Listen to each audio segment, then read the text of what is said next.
Hello મિત્રો, જય શ્રી કૃષ્ણ, જય માતાજી, ગુડ મોર્નિંગ। તો આપણે થઈ ગયા છે તૈયાર અને વાગવામાં થયા છે 4:30 અને બસ હવે આપણે નીકળીએ છીએ પાવાગઢ જવા માટે। તો મળીએ આપણે સીધા 4 વ્હીલમાં। આપણી ગાડી આવી ગઈ છે, સોસાયટીના નાકે ઊભી છે। પપ્પા પણ પહોંચી પણ ગયા છે અને ભોલુભાઈ તો ક્યારના ગાડી પાસે ઊભા જ છે આપણા બેગ લઈને। અને બસ હમણાં આપણે ગાડીમાં બેસીને ડાયરેક્ટ પાવાગઢ જવાના છીએ। તો મિત્રો આપણે ગાડીમાં બેસી ગયા છે અને આપણી સવારી નીકળી ગઈ છે પાવાગઢ જવા માટે। અને જોઈએ હવે કેટલાક રસ્તામાં મોજ કરીએ, મસ્તી કરીએ, મસ્તી સાથે પાવાગઢ પહોંચવાનું છે આપણે।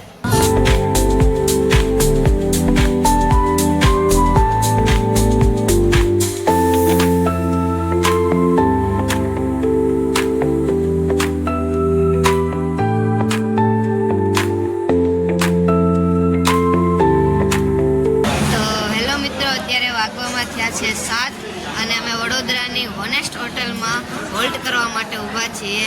અને જો મારા નાની ધ્વનિબેન સૂતા છે એટલે એની નિગરાનીમાં એનું ધ્યાન રાખે છે। મારા નાની છે એ ધ્વનિ સૂતી છે એટલે એને ખોળામાં લઈને બેઠા છે અને અમે વડોદરાની હોનેસ્ટ હોટલમાં હોલ્ટ કરવા માટે ઊભેલા છીએ। જો દીદી, ભાભી, મમ્મી અને ભાઈ એ બધા અત્યારે નાસ્તો કરે છે।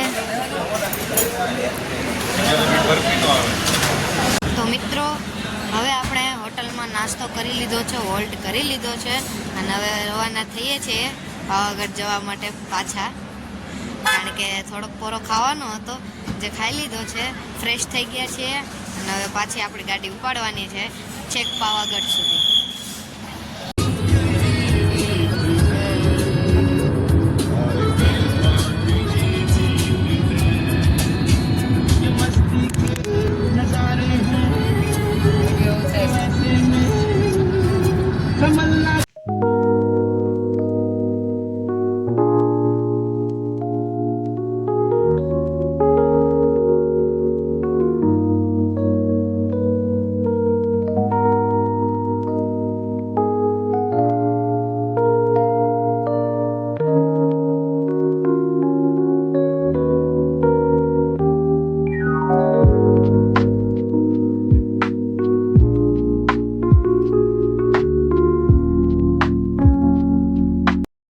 મિત્રો આપણે પાવાગઢ પહોંચવા જ આવ્યા છીએ। રસ્તામાંથી જો આપણને પાવાગઢનો ડુંગર ચોખ્ખો દેખાય છે। બસ હવે થોડીક જ ક્ષણોની વાર છે કે આપણે પાવાગઢ પહોંચીએ। પાવાગઢ પહોંચ્યા બાદ પણ હજી ત્યાંને આપણે ડુંગરો ચડવાનો છે ચેક સુધી।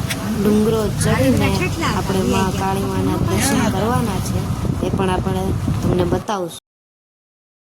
પાવાગઢના ગેટની અંદર આપણે એન્ટર થઈ ગયા છીએ અને બસ હવે થોડી ક્ષણોમાં આપણે પ્રોપર પાવાગઢ પહોંચી જશું।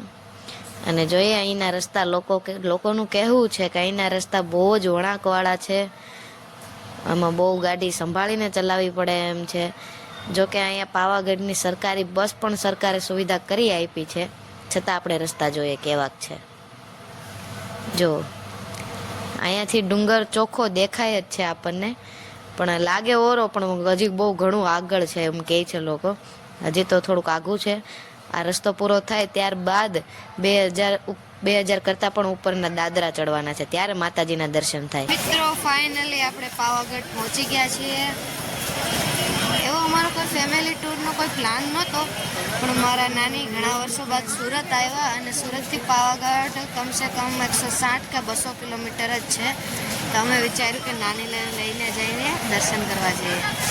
નાની આવ્યા એટલે અમારા બધાનું નક્કી થયું પાવાગઢ આવવાનું અને ફાઇનલી અમે પાવાગઢ પહોંચી ગયા છીએ। તમે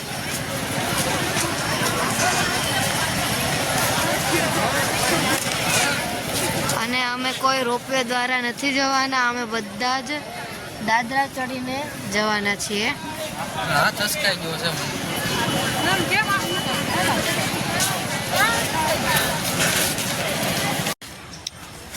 મિત્રો જો કે પાવાગઢમાં શિયાળામાં અવાય એવું છે, કારણ કે અહીંનું નેચર બહુ જ મસ્ત છે, પણ અહીંના રસ્તા બહુ જ ખતરનાક છે। જો અહીં અરે સામે જે ચાલી રહ્યું છે તે રોપવે ચાલી રહ્યા છે, માટે અહીંનું વાતાવરણ બહુ જ મસ્ત છે. આવો તો ફેમિલી સાથે હવાય એવું છે. ફાઇનલી ગાઈસ અમે રેવા પથ ચડવા તૈયાર છીએ. ફાઇનલી અમે ફેમિલી સાથે દાદરા ચડવા મળ્યા છીએ. 4-5 વાગે ઉતરી જાવ નીચે.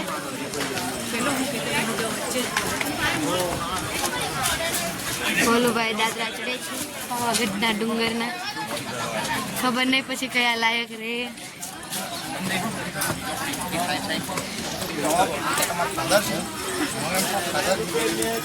પણ અહીંયા પણ કોઈક માતાજીનું મંદિર છે નાનું એવું. અને આજે રવિવાર છે તો આજે ટ્રાફિક પણ ફૂલ જોવા મળે છે પાવાગઢની અંદર. જોઈએ મંદિર ઉપર કેટલી ટ્રાફિક હોય. આપણો વારો આવી જાય દર્શન કરવાનો તો માતાજીના દર્શન અચૂકપણે આપણને મળી રહે. નાની બેન પહેલી વખત ડુંગરો ચડે છે હાઈથે. જો એનો ઉત્સાહ જો. તેડી તો કે તેડવું નથી, નીચે ઉતારી દે. અહીંયા દાદર પાસેથી રોપવે નો નજારો જોવા મળ્યો છે. જો રોપવે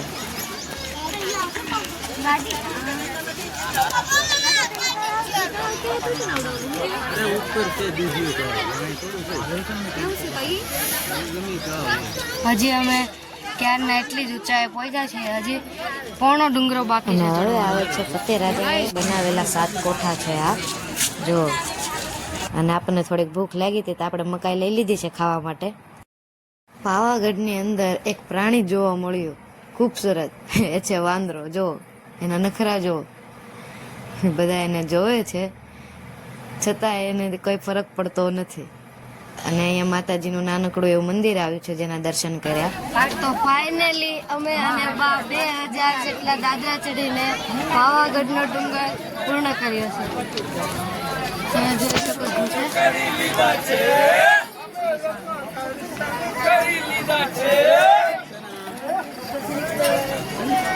આ છે પાવાગઢની ભીડ. જુઓ કેટલું માણસો અહીંયા આવે છે ફરવા માટે. અને લિટરલી અહીંનો વ્યૂ બહુ જ ખૂબસૂરત છે. જો અહીંયાથી આપણે ડુંગરો ચડી તો ગયા છીએ પણ લોકો એમ કહે છે કે માતાજીના દર્શન એટલા સહેલા નથી, માટે આ ગેટની અંદર જઈને પણ હજી થોડાક દાદરો આવશે એવું લોકોનું કહેવું છે. જોઈએ, કંઈ વાંધો નહીં. અને અહીંની ભીડ છે લોકોનું દર્શન.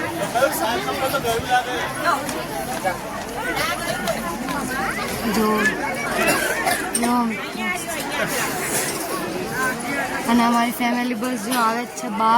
બાએ પણ પૂરેપૂરા બસ 2000 જેટલા દાદરા ચડ્યા છે રોપવે વગર. બા પણ ખુદ હાલીને અહીંયા સુધી આવેલા છે.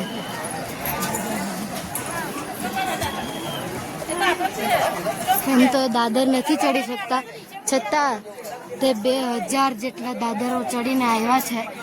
હવે કદાચ અમારે જવાનું રોપવેમાં. બાયોને અમે કીધું કે બા તમે રોપવેમાં બેસી જાઓ, પણ બા કે નહીં, હજી મારા પગ ચાલે છે, હું તો ચાલીને જ દાદરા ચડીશ. આવતી વખતે જોયું જાય રોપવેમાં બેસવાનું. જોઈએ હવે આવતી વખતે. ફાઇનલી મિત્રો આપણે કાલકા માના મંદિરે પહોંચી ગયા.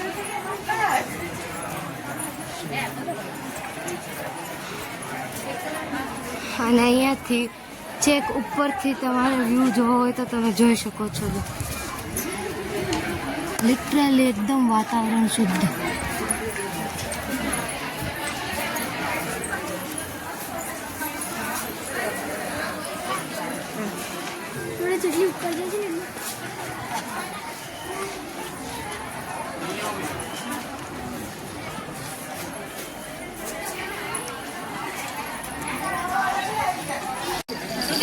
પાવાગઢના મંદિર ઉપરથી દેખાતું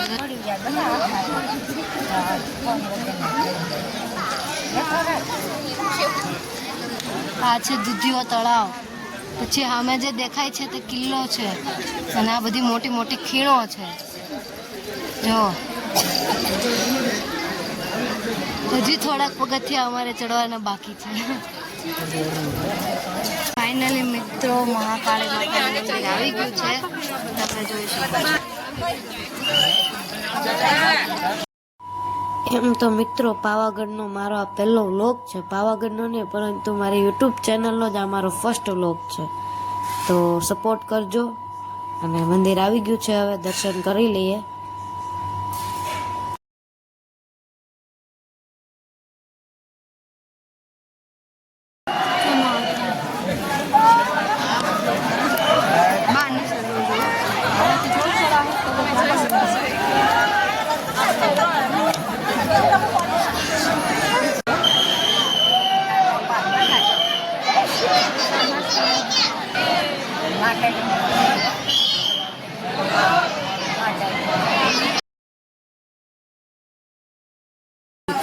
મિત્રો હવે આપણે દર્શન કરીને ફરી પાછા ડુંગરો ઉતરવા તરફ જઈ રહ્યા છીએ. નાની માં અને બધા જ જઈ રહ્યા છીએ અમે.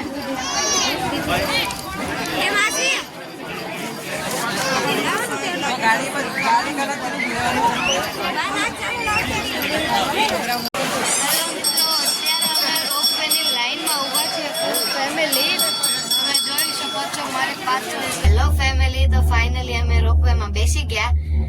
હું, બા, મમ્મી પપ્પા, બાકીના બધા બીજે રોપવેમાં જારો તમે જોઈ શકો છો.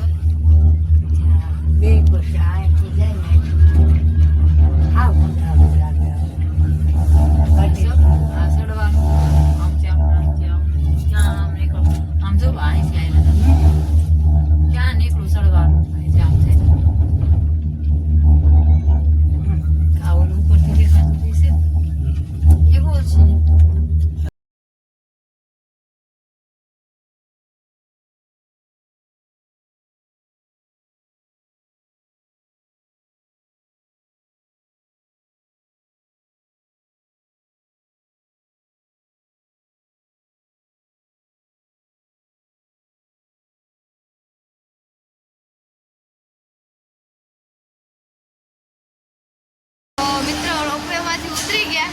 અમારે ડુંગરો ચડવામાં નહીં 2 કલાક જેવું થયું હશે. દાદરા ચડવામાં પૂરા 2005 દાદર હતા અને રોપવેમાંથી આવવામાં ખાલી માત્ર 7 મિનિટ થઈ.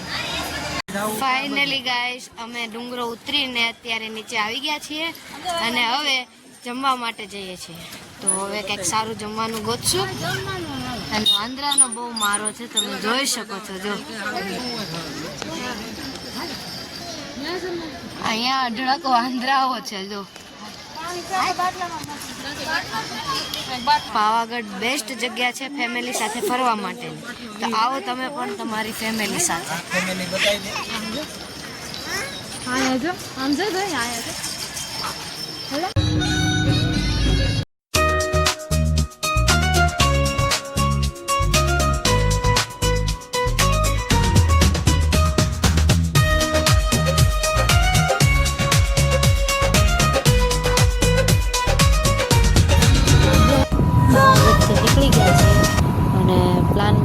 ડાકોર જવાનું. તો આપણી ગાડી જાય છે ડાકોરના ઠાકરના દર્શન કરવા માટે. તો ચાલો આજે ડાકોરના ઠાકરના દર્શન કરીએ. તો વાગવામાં થઈ ગયા છે 7:30 અને અમે પાવાગઢથી સીધા આવ્યા છીએ ડાકોર. અત્યારે 7:15 અમે ડાકોર પહોંચ્યા છીએ અને બસ મંદિર તરફ જઈએ છીએ.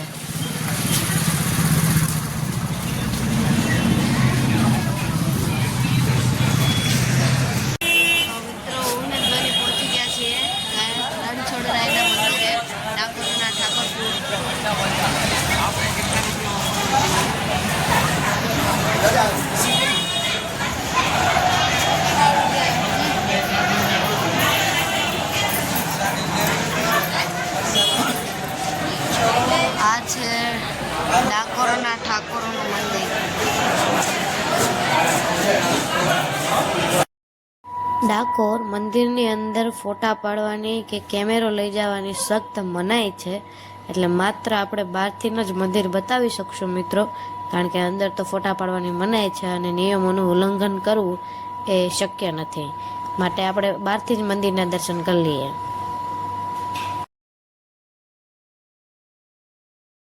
મિત્રો ડાકોરના ઠાકોરનું દ્રશ્ય પણ એકદમ રમણીય છે. તમે એનું દ્રશ્ય જોશો તો તમારા રૂવાડે બેઠા થઈ જઈ શકો છો. આ ત્યાંની દોત છે બધી. આ બધા દીવા આરતી સમય પ્રગટાવવામાં આવે છે. અહીંયા પણ ખૂબ જ આમ એકદમ તમે એ લોકોને આરતી સાંભળો અને ત્યાં ઘડીક ઊભા રહ્યો તો તમારું મન ખુશ થઈ જાય એવું છે આ ડાકોરની અંદર. આપણે ડાકોરના મંદિરમાંથી બહાર નીકળી ગયા છે અને વાગવામાં થઈ ગયા છે 7:45. હવે જશું આપણે ઘર તરફ. ચાલો મળીએ ઘરે. તો ગાઈસ અત્યારે આપણે ઘરે પહોંચી ગયા છીએ. વાગવામાં થયા છે 2. પહોંચવામાં એટલા માટે મોડું થઈ ગયું કારણ કે આપણે રસ્તામાં જમવા માટે ગાડી ઊભી રાખી હતી. જમીને પછી ઘરે આવ્યા એટલે વાગવામાં થઈ ગયા છે 2 રાતના. તો ગુડ નાઇટ, શુભરાત્રી, જય શ્રી કૃષ્ણ, જય માતાજી.